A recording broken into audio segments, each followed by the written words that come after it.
அனைவருக்கும் இனிய காலை வணக்கம்.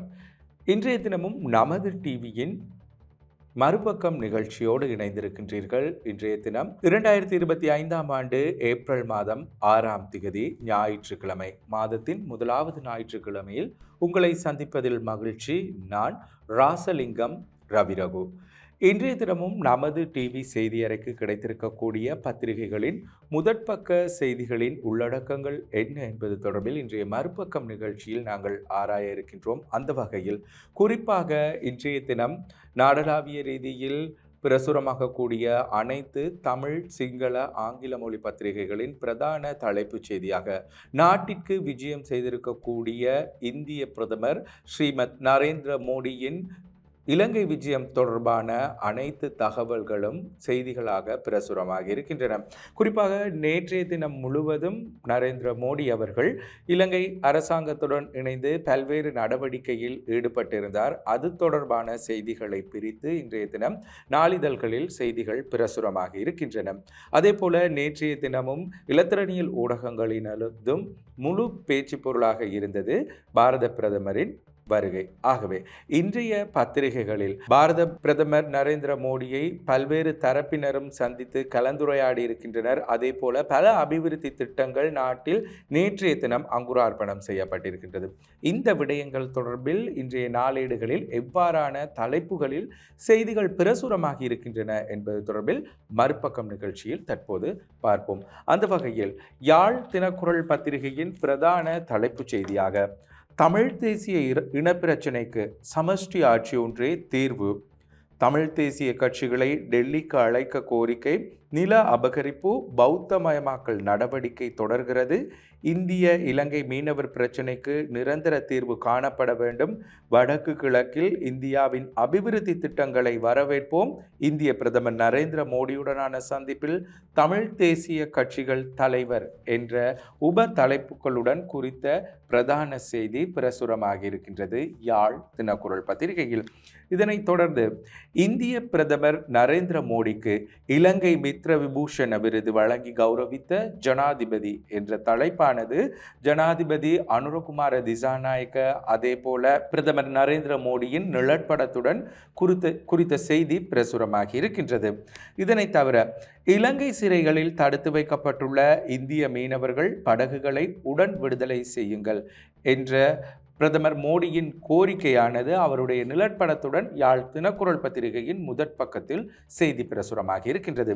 இதனை தவிர இந்தியாவுடன் 7 புரிந்துணர்வு ஒப்பந்தங்கள் கைச்சாத்தானது, பாதுகாப்பு, மின்கட்டமைப்பு, இணைப்பு உள்ளடக்கம் என்ற செய்தியும், யாழ்ப்பாணத்தில் சர்வதேச கிரிக்கெட் மைதானம் இந்திய பிரதமரிடம் ஆதரவு கோரினார் சனத் ஜயசூரிய என்ற தகவலும், தமிழ் சமூகத்தின் பிரதிநிதிகளை சந்திப்பதில் மகிழ்ச்சி அடைகிறேன் என்ற செய்தியும், இலங்கைக்கு எடுத்து வரப்பட உள்ள புத்தரின் நினைவு சின்னங்கள், மாகாண சபை தேர்தலை விரைவாக நடத்துங்கள், இந்திய பிரதமரின் கருத்தை வரவேற்கிறது தமிழரசு கட்சி என்ற செய்தியானது முன்னாள் பாராளுமன்ற உறுப்பினரும் இலங்கை தமிழரசு கட்சியின் பொதுச் செயலாளருமான எம்.ஏ. சுமந்திரனின் நிழற்படத்துடன் இன்றைய யாழ் தினக்குரலின் முதற் பக்கத்தில் செய்தி பிரசுரமாக இருக்கின்றது. இதனை தவிர மீன்பிடி படகில் 700 கிலோ ஹெரோயின் ஐஸ் கைப்பற்றப்பட்டது என்ற செய்தியும், ஐநா தீர்மானத்திற்கு மாறாக அரசாங்கம் செயற்படுகிறது என்ற செய்தியும் இன்றைய யாழ் தினக்குரல் பத்திரிகையின் முதற் பக்கத்தில் செய்தி பிரசுரமாக இருக்கின்றது.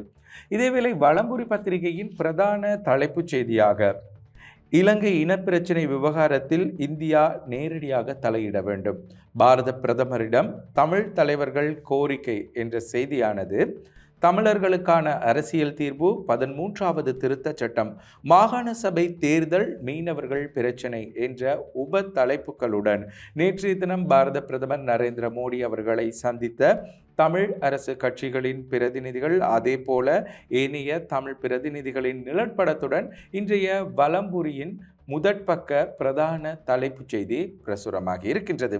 இதனை தவிர தமிழ் மக்களின் அபிலாஷைகளை அனுர அரசு நிறைவேற்ற வேண்டும், ஜனாதிபதியுடனான சந்திப்பின் பின் மோடி என்ற செய்தி, அரசியலமைப்பை முழுமையாக அமுல்படுத்த வேண்டும், மாகாண சபை தேர்தலை நடாத்த வேண்டும் என்ற உப தலைப்புகளுடன் பிரசுரமாக இருக்கின்றது.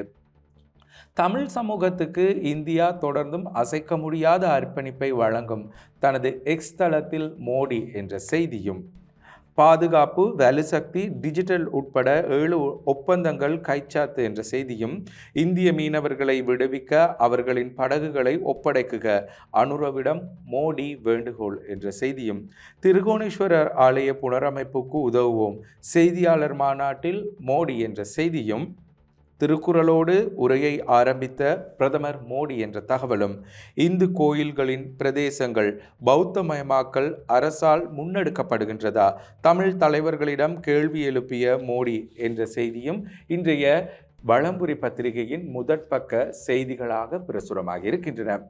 உதயன் பத்திரிகையின் பிரதான தலைப்புச் செய்தியாக, தமிழ் மக்களின் அபிலாஷையை நிறைவேற்ற வேண்டும் இலங்கை, பிரதமர் மோடி வலியுறுத்து என்ற செய்தியானது இலங்கை இந்திய பிரதிநிதிகளின் சந்திப்புகளுடனான போது எடுக்கப்பட்ட நிழற்படத்துடன் இன்றைய உதயன் பத்திரிகையின் முதற்பக்க செய்தி பிரசுரமாக இருக்கின்றது. இதனை தவிர இந்திய மீனவர்களை உடன் விடுவியுங்கள் பிரதமர் மோடி கோரிக்கை என்ற செய்தியும், மாகாண சபை தேர்தல் நிச்சயம் மோடியிடம் அனுர உறுதி என்ற செய்தியானது கட்டமிடப்பட்ட செய்தியாக உதயன் பத்திரிகையில் பிரசுரமாக இருக்கின்றது.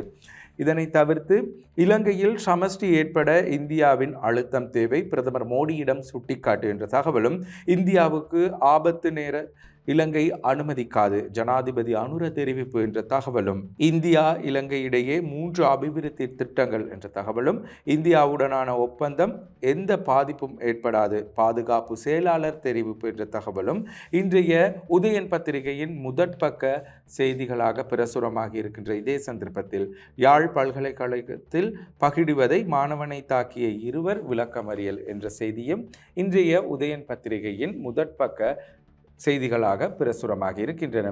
இவைதான் இன்றைய நமது டிவி செய்தி அறைக்கு கிடைத்திருக்கக்கூடிய பத்திரிகைகளின் முதற்பக்க தலைப்புகளாக அமைந்திருக்கின்றன. இதன் விரிவாக்கத்தை நாங்கள் நோக்கும்போது, நேற்றைய தினம் பாரத பிரதமர் நரேந்திர மோடி இலங்கைக்கு வருகை தந்து தனது முதலாவது நாள் செயற்பாடுகளை முன்னெடுத்திருந்தார். அதற்கமைய பாரத பிரதமர் நரேந்திர மோடி நேற்று முன்தினம் இரவு கட்டுநாயக்க பண்டாரநாயக்க சர்வதேச விமான நிலையத்தை வந்தடைந்ததன் பின்னர் நேற்றைய தினம் அவருக்கான உத்தியோகபூர்வ அரச வரவேற்பு கொழும்பில் உள்ள சுதந்திர சதுக்கத்தில் நடாத்தப்பட்டது.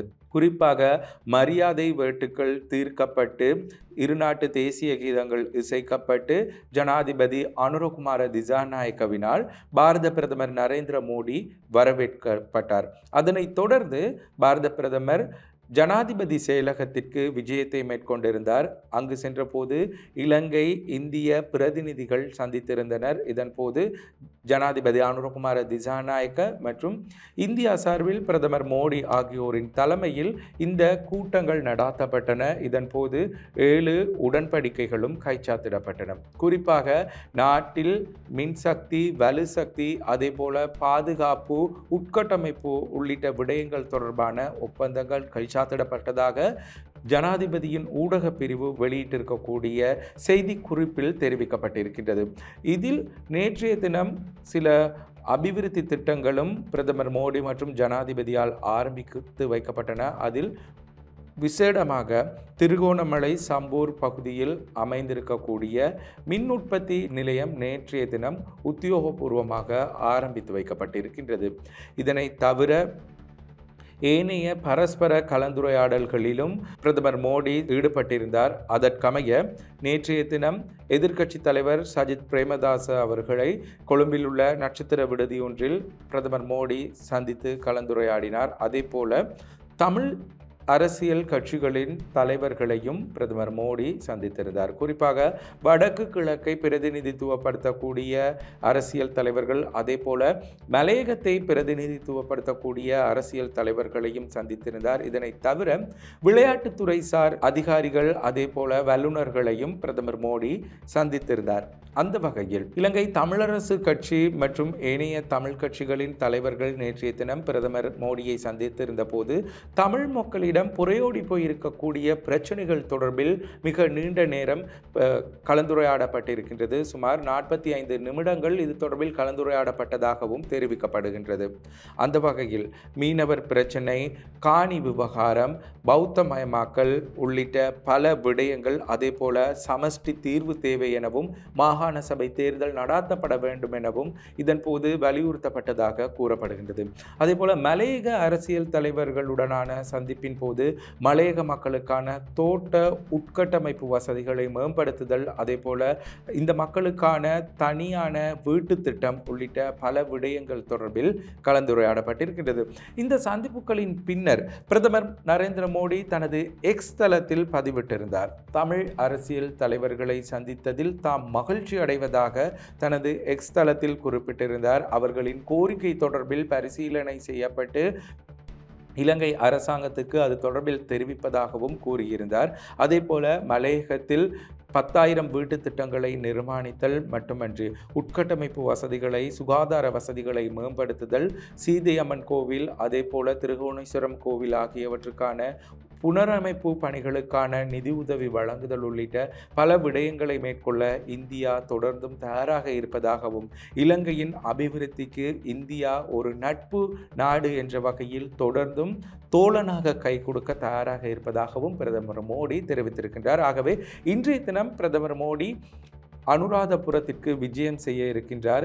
ஸ்ரீ ஜெயமகாபோதிக்கும் அதே போல அனுராதபுரத்தில் ஆரம்பிக்கப்பட இருக்கின்ற சில திட்டங்களுக்கும் அவர் தலைமை தாங்க இருக்கின்றார். இது தொடர்பான செய்திகளையும் நமது டிவியில் நீங்கள் எதிர்பாருங்கள். ஆகவே நாளுக்கு நாள் வெளியாகக்கூடிய செய்திகளின் உடனுக்குடன் பிந்திய தகவல்களை பெற்றுக்கொள்வதற்கு நமது LK.com என்ற எமது உத்தியோகபூர்வ இணையதளத்திலும், அதே போல நமது டிவி என்ற எமது யூடியூப் தளத்தை சப்ஸ்கிரைப் அதனூடாகவும் நீங்கள் காணொளியுடன் கூடிய செய்திகளை பெற்றுக்கொள்ளலாம். மற்றும் ஒரு மறுபக்கம் நிகழ்ச்சியில் சந்திப்போம். வணக்கம்.